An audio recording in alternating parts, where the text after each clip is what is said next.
Hello guys and gals, and this is part 6 of our reading of An Odd Bestiary, or a compendium of instructive and entertaining descriptions of animals culled from 5 centuries of travelers' accounts, natural history, zoologies, etc. by authors famous and obscure, arranged as an bestiary. It was designed and illustrated by Alan James Robinson, and the text was compiled and noted by Laurie Block. And we are on the bibliography, and last time we did the bibliography, letters D through O, and we will probably finish it off today. The bibliography is especially fascinating, so I decided to read it, and we are going to, first of all, go over the copyright information. And it clearly says here, University of Illinois Press Edition 1986, published in special arrangement with the, I still don't know how to say that, Chilonode Press, copyright 1982 by, the said press, and manufactured in the United States on acid-free paper. So, let's pick this up where we left off, which was Platypus. Platypus by David Collins. An account of the English colony in New South Wales, 1788 to 1801, edited with an introduction and notes by James Collier. New Zealand, Whitecomb and Tombs Limited, 1910, page 361. In 1787, David Collins sailed with Governor Arthur Phillip on an expedition that aimed to establish the first Australian settlement, one of convicts. Collins' job was secretary and judge advocate. The first site chosen for the embryonic community was Botany Bay, but bad soil, poor water, and less than adequate harbor forced the settlers to relocate near Port Jackson. The place where present-day Sydney is located. Collins returned to England after 9 years of service. After writing this account, he was offered a governorship. He intended to establish a settlement near Port Phillip. When this failed, he crossed Tasmania and found the present-day city of Hobart Town. Collins was considered an enlightened administrator and a remarkably handsome, well-mannered gentleman. Captioned by George Shaw from the Naturalist's Miscellany, 1799. We are to Quetzal. Quetzal. Francis Hernandez was quoted and translated by Osbert Salvin in a letter to John Gould, which appeared in a monograph of Trogonidae or Trogons, to be completed in 4 parts. Part 3, London, John Gould, 1875, plate, Ferromarcus Mosino. John Gould initially published this monograph in 1848. Gould noted then that though the Quetzal bird's plumes were known to have adorned the headdresses of the ancient Mexicans, it had rarely been seen by Europeans. In the 3rd edition of this monograph, he incorporated the comments of Mr. Osbert Salvin, including a passage which Salvin translated from Francis Willoughby's Ornithology, 1678. Willoughby knew of Francis Hernandez's description of the Quetzal Tatatil, but thought the bird was imaginary, and so placed Hernandez's notes in an appendix. Hernandez's comments also included a description of how the birds were captured by the Indians. The fowlers betake themselves to the mountains, and there, hiding themselves in small cottages, scatter up and down boiled Indian wheat, and prick down in the ground many rods besmirched with birdlime, whereupon the birds entangled become their prey. The birds have, by instinct of nature, such knowledge of their riches that one sticking to the birdlime, of the riches once sticking to the birdlime, they remain still and quiet, not struggling at all, but they may not mar or injure their feathers. The beauty thereof they are so in love with that they choose rather to be taken and killed than, by endeavoring to get their liberty, do anything that might deface or prejudice them. Captioned by John Gould from Monograph of the Troglonidae or Trogons, 1875. Rhinoceros, by Marco Polo. The Travels of Marco Polo.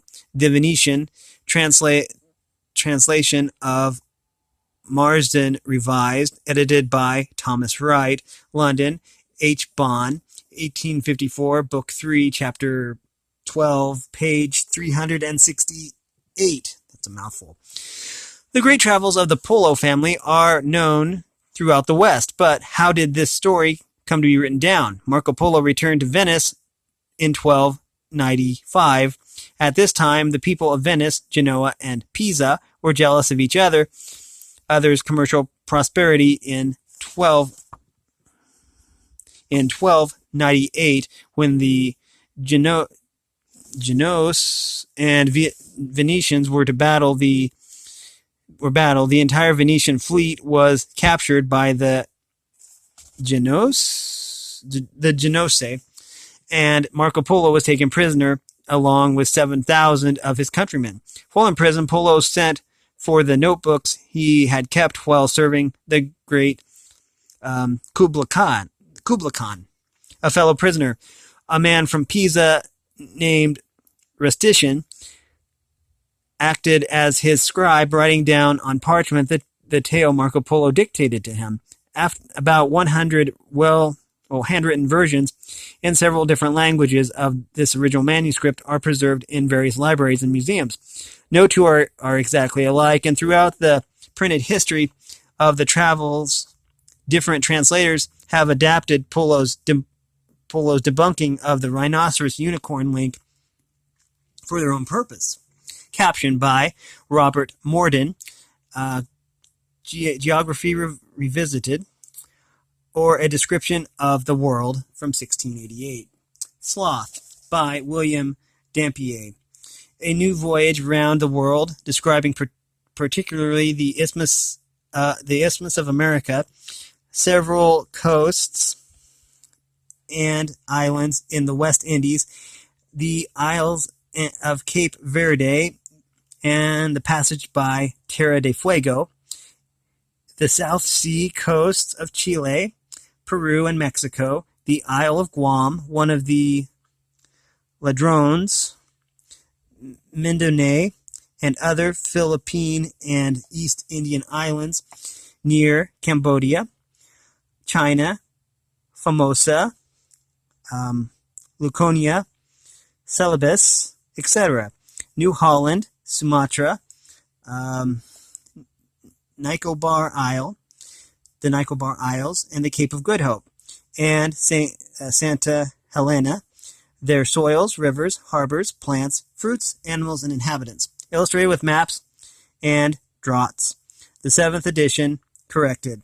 London, printed for J&J Knapton, 1729, 4 volumes, Volume 1, Part 3, page 61. By profession, William Dampier was a buccaneer pirate, circumnavigator, navy captain, hydrographer, and privateer. He was an utterly devoted and astute observer of natural phenomenon, but according to one writer, it does not therefore follow that he was the incarnation of all virtues. Dampier was seemingly blind to the needs of his fellow men, a characteristic that led to his undoing as a sea captain. He first went to sea at the age of 16. A few years later, he joined a company of buccaneers running rum and sugar to the Bay of Campeche in exchange for longwood. Despite the primitive living conditions, the uncertainty and violence of the buccaneers' life, the numerous shipwrecks and desolate months spent marooned on uninhabited isles, Dampier constantly maintained his journal. Knowledge and experience, he wrote, was the main thing I regarded. In 1691, he returned to England penniless. In 1697, he published the first edition of his Voyages. These were well received, so Dampier added sections. His Discourse on Winds, a still valuable essay on meteorological geography, was so respected by British scientists that they convinced the government to give Dampier a ship and a mission, the exploration of Australia's coast. Returning to England years later, Dampier may have faced a court-martial for his cruel treatment of his men, which led the government to strip him of his authority. English sea merchants no longer trusted him either, so he returned to a life of privateering. Captioned by Charles Waterton, Wanderings in South America from 1825. Tortoise, Charles Darwin. Narrative of the surveying voyages of His Majesty's ships, Adventure and Beagle, between the years 1826 and 1836, describing their examination of the southern shores of South America, and the Beagle's circumnavigation of the globe, in 3 volumes. Volume 3, Journal and Remarks, 1832 to 1836, by Charles Darwin. London, H. Colburn, 1839, Volume 3, pages 462 and 463. The story of Charles Darwin is well known. Here you will find one small anecdote. Robert Fitzroy, captain of the HMS Beagle, needed an assistant to keep track of the scientific observations that would be made during the Beagle's upcoming expedition. John Henslow, a professor of botany and geology, recommended Darwin, one of his favorite students, to Fitzroy. Fitzroy believed one could judge people by physiognomic traits. He didn't feel confident about Darwin's nose. He thought it revealed a soft, indecisive character. Furthermore, the two men were political opposites. Darwin a Whig, Fitzroy a Tory. After prolonged hesitation, Captain Fitzroy was persuaded to take Darwin along with him. This decision changed the world. Captioned by Henry Melville from the Encantadas, 1854. Unicorn by Thomas Brown. Pseudodoxia epidemica, or inquiries into very many received tenets and commonly presumed truths, vulgar errors. London, printed by P.H.4E. Dodd, 1646, pages 166 and 169. Sir Thomas Browne was a principal member of England's intelligentsia in the 17th century. He was both a physician and an author. Pseudodoxia epidemica was an unusual enterprise in Browne's day. Years of research and an extraordinary amount of study preceded Browne's attempt to examine and reveal the vast number of vulgar and common errors. But the goal of Browne's skepticism was not necessarily the attainment of scientific truths. Above all, he loved to discuss ideas in a Baroque Latinate prose style, thick with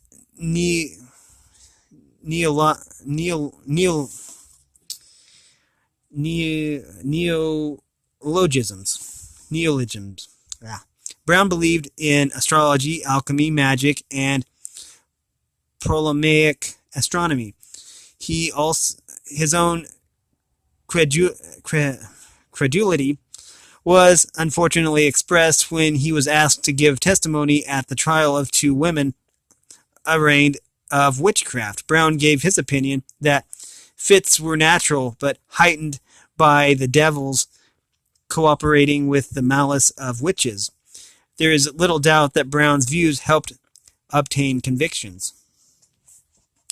Caption by C. Plinius Secundus, The Histories of the World, commonly called the Natural History, translated by Philemon Holland in 1635. We are to Vampire Bat by John Stedman. Narrative of a 5 years expedition against the revolted Negroes of Suriname in Guyana in the wild coast of South Africa from the years 1772 to 1777, elucidating the history of that country and describing its productions, viz. Quadrupeds, birds, reptiles, trees, shrubs, fruits, and roots, with an account of the Indians of Guyana and Negroes of Guyana. London, J. Johnson, 1796, Volume 3, Chapter 22, page 142. In 1760, John Stedman accepted a commission in General John Stuart's regiment of the Scots Brigade, and he went with them to Suriname in 1772. Stedman's description of the social conditions there, the cruel treatment of blacks, well, African Americans, I will say, and the moral degradation of their masters, is deeply moving and somewhat terrifying. Stedman never disguises his sympathy for the rebels. His condemnation of slavery is firm, but the scope of his narrative is larger than these issues. He vividly portrays immense efforts required to survive a life spent soldiering in tropical swamps, and to the reader's surprise, Stedman also finds time, despite the intense physical discomfort, to marvel at the strange wonders of nature there. While in Suriname, he married a mulatto who bore him a son. Stedman secured his son's freedom, but the boy died at sea. His wife, Joanna, chose to remain in Suriname, and upon returning to Europe, Stedman remarried. Before his death, he requested that his body be buried at midnight by torchlight alongside Bamfield Moor Carew, king of the Gypsies. His request was denied. Caption by Charles Waterton, Wanderings in South America, 1825.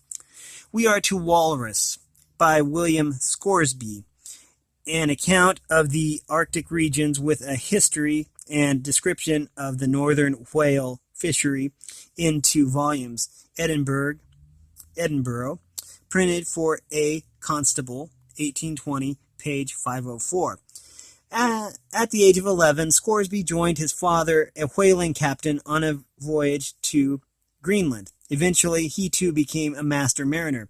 As a young man, Scoresby met Sir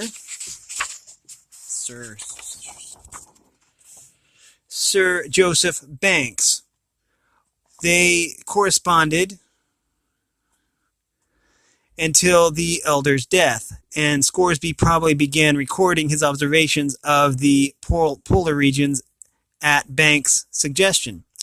While at sea, Scoresby always carried on a variety of scientific experiments. He studied snowflakes beneath a microscope, collected rare plants, and invented a mechanism for obtaining deep-sea temperatures, thus estimating that the Arctic sea bottom was warmer than its surface. His study, Arctic regions, is still considered a classic work on the subject. It was Scoresby's greatest disappointment that a commission to explore the polar regions was given to John Barrow rather than to himself in 1823.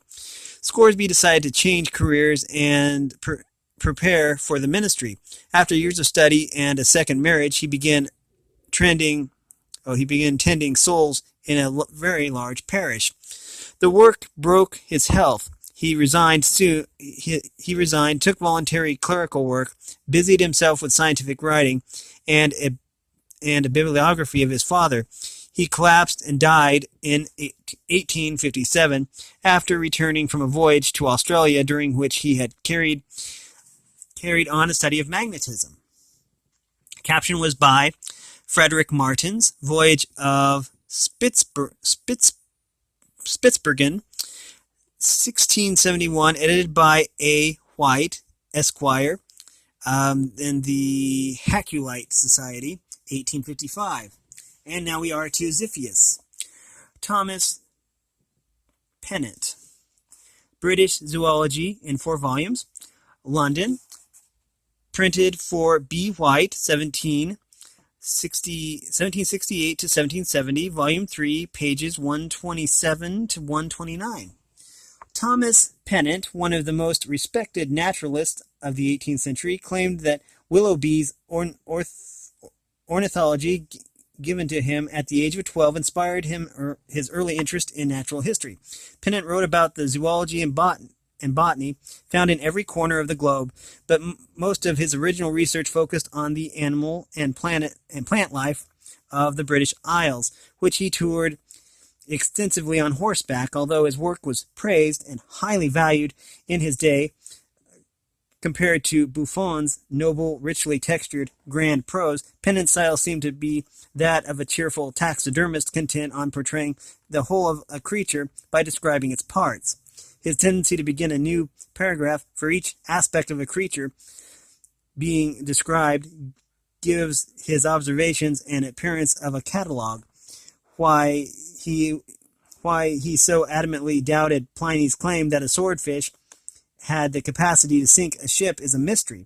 Occasional accounts of vessels being pierced by a long, hard bill of the swordfish have appeared in the public records and newspapers of seafaring folk as long as wooden ships have sailed the sea. Captioned by C. Plinius Secundus, The History of the World, commonly called The Natural History, translated by Philemon Holland, 1635. Yak by Samuel Turner, an account of an embassy to the court of the Teshu Lama in Tibet, containing a narrative of a journal through Bhutan and parts of Tibet. London, printed by W. Bloomer and Company, 1800, Part 3, Chapter 1, page 185.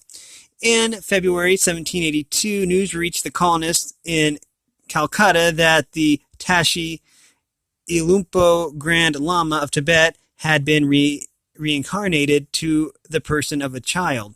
The colonial governor, William Hastings, proposed a diplomatic mission. Samuel Turner was chosen to go to Tibet to congratulate the Lamists' regency on this good news, and so strengthen England's friendly relationship with the mystics. On December 4th, 1783, Turner had his meeting with the infant Tashi Lama, who supposedly understood the Englishman's conversation. The little creature looked steadfast towards me with the appearance of much attention, while I spoke and nodded, with repeated slow movements of the head, as though he understood but couldn't reply. Said Turner, the parents of the child were standing proudly by. The Tashi Lama was 18 months old at the time. Captioned by Edmund Candler, The Unveiling of Lhasa in 1905. We are to Zebra. George Louis Leclerc, Comte de Buffon, Histoire naturelle générale et particulière, English title, The System of Natural History, translated by William Smellie. Perth, printed by R. Morrison, Jr., 1791, Volume 1, Chapter 17, pages 175 and 176. Comte de la Buffon was an active and brilliant member of French society during the time of Louis XV. In 1739, he was appointed to the director of the Jardin des Rois, which became the Jardin des Plantes after the French Revolution. It is possible that Buffon began his natural history as a catalogue to the royal collections, but as the work developed, he enlarged the scope to immense proportions. The unabridged version, complete after Buffon's death, contained 44 volumes. Furthermore, the theoretical structure by which he organized and explained his material was revolutionary. In the opening essay, titled Theory of the Earth, Buffon gives the first satisfactory explanation of the historical origins of the globe and its development as a fitting home for living things. In a later section of the natural history called The Epochs of Nature, he distinguished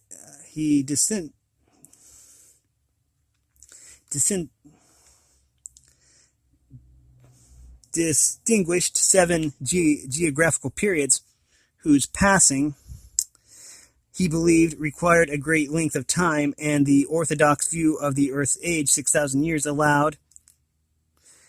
Buffon extended the globe's existence in time by a factor of 10. He also believed that life is not metaphysical characteristics of living creatures, but a physical quantity of matter. He did not believe that man was peculiarly preeminent, but was a figure of creation, a part of the animal world, and had to be fitted into a general picture of nature as a whole. This rejection of a rigid system of classification to which most of the scientists of his day adhered, and his belief in the mutability of species laid an intellectual foundation for Darwin's ideas. Buffon's eloquent prose style is perhaps the most magnificent of all the natural history writing. His verbal scintillations made it difficult for the royal censors of the day to find the heresies in his theories, a problem his less adroit contemporaries sometimes ran up against. Caption was by Leo Africanus, A Geographical History of Africa, translated by John Pori in 1791. This says, the original printing of this book by Hampshire